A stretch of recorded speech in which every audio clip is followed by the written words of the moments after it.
Present indefinite tense. ठीक है, present indefinite tense में क्या है, इसमें कार्य होने का पता नहीं चलता है।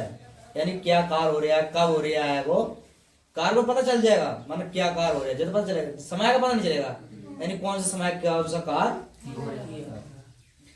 तो यानी कि इसमें कार्य का पता नहीं चलेगा कौन से समय का, यानी समय का पता नहीं चलेगा, बस कार्य को पता चलेगा। वो जैसे वो स्कूल जाता है तो तो पता चल रहा है वो स्कूल जा रहा है वो, लेकिन जब पता नहीं चल रहा कब जा रहा है, कौन से समय में जाता है।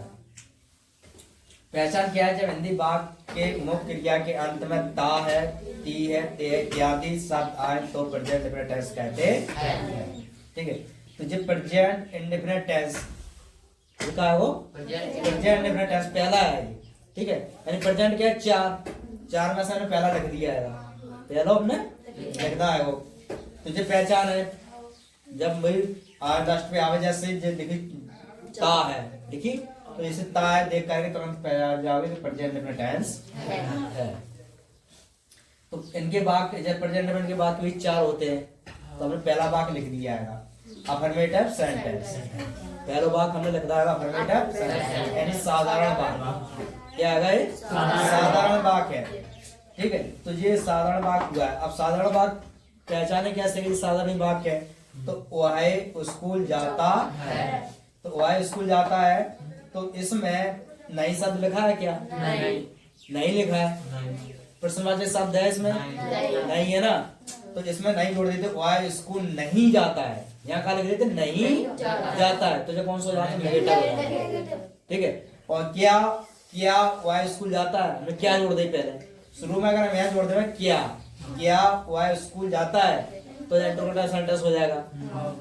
वह स्कूल क्यों जाता है, तो बीच में जोड़ दे क्यों, तो जा इंटरोगेटिव सेंटेंस हो जाएगा, तो जा अफर्मेटिव में जाएगा। अफर्मेटिव सेंटेंस तभी कहलाता है उसमें ना तो ही ना होवे ना प्रश्नवाचक शब्द हो, तो उसे बोलते हैं साधारण वाक्य। अफर्मेटिव सेंटेंस इंग्लिश में बोलते हैं अफर्मेटिव, और पॉजिटिव सेंटेंस इसी को पॉजिटिव सेंटेंस बोलते हैं। तो यानी ये सूत्र करते कैसे हैं, पहले कर्ता, मुख्य क्रिया, एस, ईएस, आईएस, कर्म प्लस अन्य ये आते हैं। अब करने के जो नियम है पहले इनको पढ़िए सही से। ठीक है, इन्हें समझो ताकि समझ में आगे की टेंस कैसे करेंगे। एक वचन कर्ता के साथ एस, ईएस, आईएस का प्रयोग करते हैं। किसके साथ करते हैं, एक वचन कर्ता के साथ करते हैं। एस, ईएस, आईएस का प्रयोग एक वचन कर्ता के साथ करते हैं। बहुवचन कर्ता के साथ एस, ईएस, आईएस का प्रयोग नहीं करते, ना तो एस करेंगे ना ईएस का, बहुवचन कर्ता के साथ नहीं करेंगे। यदि मुख्य क्रिया के अंत में ओ होवे, सीएच होवे, S, double S, x, double x, Z S इत्यादि अक्षर आए तो ईएस का प्रयोग करते हैं। तो और इतने अक्षर छोड़ करके अलावा दूसरा अक्षर है, यानी कि जे अक्षर छोड़ करके अन्य अक्षर आ जाए तो किसका प्रयोग करेंगे, एस का, तो फिर एस का प्रयोग करेंगे। ठीक है, और मुख्य क्रिया के अंत में बाई, मुख्य क्रिया के अंत में बाई है और बाई से पहले व्यंजन है, क्या है, व्यंजन है, तो बाई को हटाकर आईएस का प्रयोग करते हैं। बाई से पहले क्या होना चाहिए, स्वर होना चाहिए, क्या होना चाहिए, स्वर होना चाहिए, तो बाई को नहीं हटाते हैं, बाई में एस लगा देते हैं। ठीक है, इतनी बात समझ में आई, जिन नियम को याद रखना है। ठीक है, अब जिन देखते कैसे, देखिए जिन टेंस लिखा है, लिखा तो वाई स्कूल जाता है, तो पहले वाई ही, वाई की लिख दे ही, यानी करता हो गया। मुख्य क्रिया, मुख्य क्रिया तुम्हारी क्या है, जाता, तो जाता का मानो गो। अब जिन्हें कहा लिखो तो कि यदि मुख्य क्रिया के अंत में ओ होवे, तो देखिए अंत में ओ है, ओ हो जाए, जे अक्षर में से चार से एक अक्षर आ जाए, चाहे ओ आ जावे, चाहे सी एच आ जावे, चाहे एस आ जावे, चाहे डबल एक्स आ जावे, चाहे एक्स, चाहे डबल एक्स, चाहे बाई जेड आ जावे, तो चाहे एस एच आ जाए। ठीक है, अगर इन अक्षरों में चारों से एक अक्षर आ जाओगे तो हम किसका प्रयोग कर देते हैं, यानी कि ईएस का प्रयोग करते हैं। तो यानी वो आ गया वो, तो जब वो आ गया तो हम क्या इसका प्रयोग कर देंगे, ईएस का प्रयोग कर देंगे। इतनी बात समझ में आ गई। ठीक है। अब मुख्य क्रिया हो गई, S E S I S में से एक लगाना है, तो हमने ई एस लग गई अपनी। ई एस क्या लगी कि मुख्य क्रिया के अंत में जे अक्षर है, इसलिए ई एस लगा दे। ठीक है। अब कर्म क्या, स्कूल, टू स्कूल। आगे समझ में, यानी आप एस ई एस लगा लोगे, अब समझ में आ जाएगी एस कब लगाना है। आज समझ में कि नहीं आएगी, आ जाएगी ना। इसी की जरा हम क्या लिख दे में बे, क्या लिख दे हम बे, यानी वो हटा दे हमने जे बे लिख दे। ठीक है, तो यानी कि बे लिख दे, तो क्या लिखेंगे ना, दे। तो बे क्या है, बहुवचन है, यानी दे कौन से में आती है, बहुवचन में आती है ना। तो यानी कि ये दे, इसमें क्या लिखा है कि बहुवचन कर्ता के साथ S E S I S का प्रयोग नहीं करते हैं, तो ये ई एस पर हट जाएगी, ई एस पर हट जाएगी। ठीक है ना, एस लगाएंगे ना ई एस लगाएंगे ना आई एस लगाएंगे। अगर बहुवचन दिया है, कर्ता तुम्हारा क्या है, बहुवचन है, कर्ता तुम्हारा बहुवचन है, तो S E S I S का प्रयोग नहीं करेंगे। अब इतनी बात समझ में आई कि नहीं आई, समझ में आई। नहीं देखो, अगर तुमने बहुवचन लगा होगा या बहुवचन करता होगा और तुम्हें तो लगा दे ई एस लगा दे, तो गलत हो जाएगा, तो गलत हो जाएगा। तो इसलिए देखो पहले कि क्या है।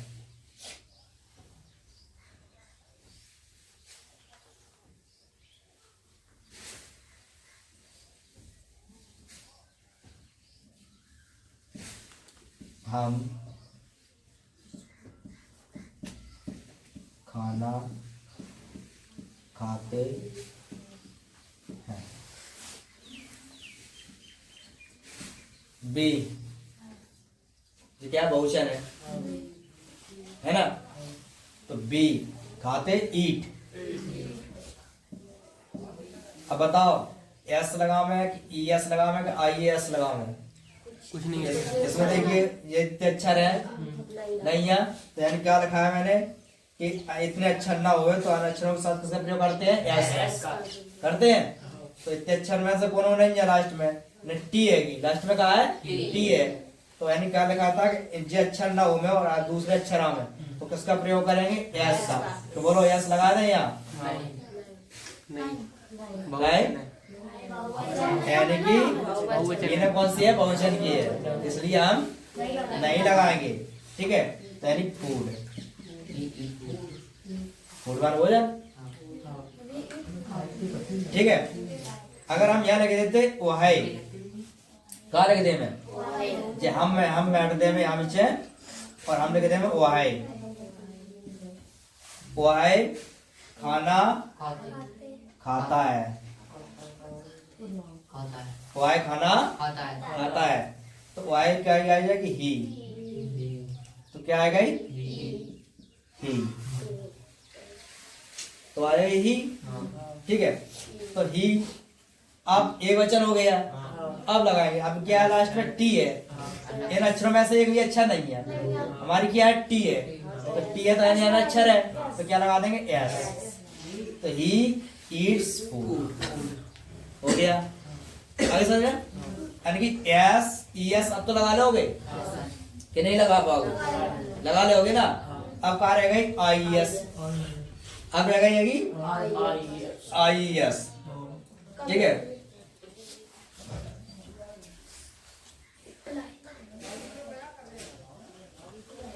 वाई पतंग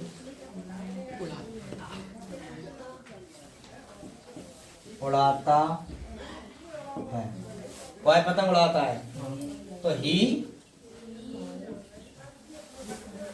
उड़ाता, फ्लाई, एफ एल वाई, यानी क्या लिखा था इसमें, देखिए दिखाई, मुख्य क्रिया के अंत में बाई है, और बाई से पहले क्या है, व्यंजन, तो बाई से पहले व्यंजन है, तो बाई को हटाकर आई एस का प्रयोग करते हैं, यानी कि बाई के पहले हमारा क्या है, व्यंजन है, तो बाई को हटा देंगे। ठीक है, क्या लगा देंगे, आई ई एस।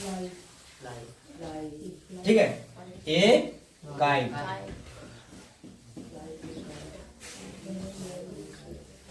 समझ में आ गया? अब तो बाई को हटा लिया, अब कहेंगे यानी कि बाई के पहले हमारा क्या व्यंजन था, बाई को हटा दिया, आई एस लगा दिया। ठीक है, वाहे क्रिकेट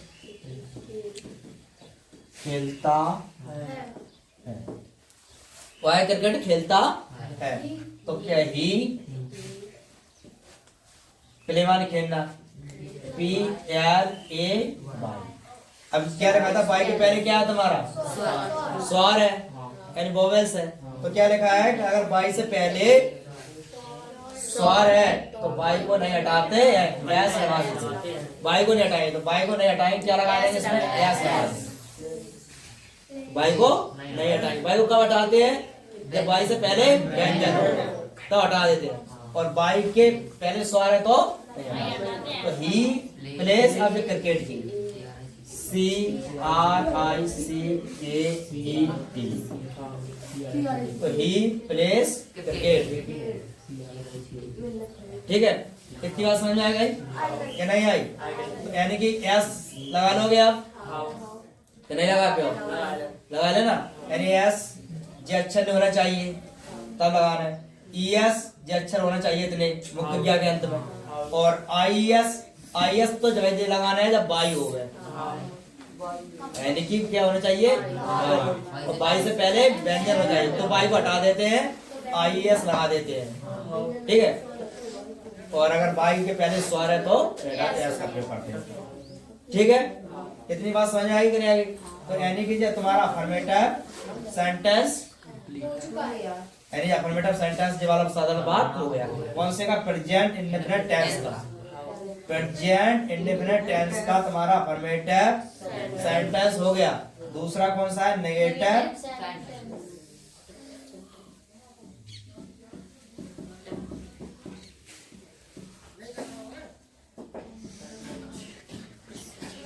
नेगेटिव सेंटेंस, दूसरा जो है। ठीक है, तो अब बताएंगे तुम्हें नेगेटिव सेंटेंस, है ना।